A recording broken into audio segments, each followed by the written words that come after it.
ನವರಾತ್ರಿಯ 6ನೇ ದಿನ ಆರಾಧಿಸಲ್ಪಡುವ ದುರ್ಗೆಯ ಅವತಾರವಾದ ಕಾತ್ಯಾಯಿನಿ ದೇವಿ ಸ್ವರೂಪದ ಹಿಂದಿನ ಕಥೆಯನ್ನು ತಿಳಿಯೋಣ.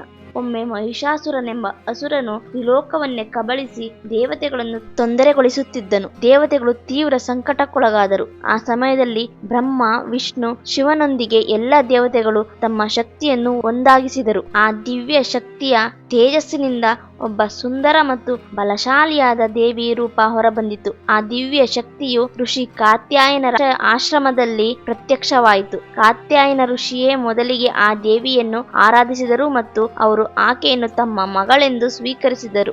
ಆದ್ದರಿಂದಲೇ ಆಕೆ ಕಾತ್ಯಾಯನರ ಮಗಳಾಗಿ ಕಾತ್ಯಾಯಿನಿ ಎಂದು ಪ್ರಸಿದ್ಧಿಯಾದಳು. ನವರಾತ್ರಿಯ 6ನೇ ದಿನದಿಂದ ಸಪ್ತಮಿ, ಅಷ್ಟಮಿ, ನವಮಿಯವರೆಗೆ ಭಕ್ತರು ಆಕೆಯ ಆರಾಧನೆ ಮಾಡುತ್ತಾರೆ. ಸಿಂಹವನ್ನು ವಾಹನವಾಗಿಸಿಕೊಂಡ ಆಕೆ ಖಡ್ಗ ಮತ್ತು ಕಮಲವನ್ನು ಹಿಡಿದು ಬಲಗೈಯಲ್ಲಿ ಅಭಯ ಮತ್ತು ವರ ಮುದ್ರೆಗಳನ್ನು ತಾಳಿಕೊಂಡಿರುವ ಕಾತ್ಯಾಯಿನಿ ದೇವಿ ಆರಾಧನೆಯಿಂದ ಭಯ, ಶೋಕ, ದಾರಿದ್ರ್ಯಗಳು ದೂರವಾಗಿ ಧರ್ಮ, ಅರ್ಥ, ಕಾಮ ಮತ್ತು ಜ್ಞಾನ ಸಂಪತ್ತು ಲಭಿಸುತ್ತದೆ.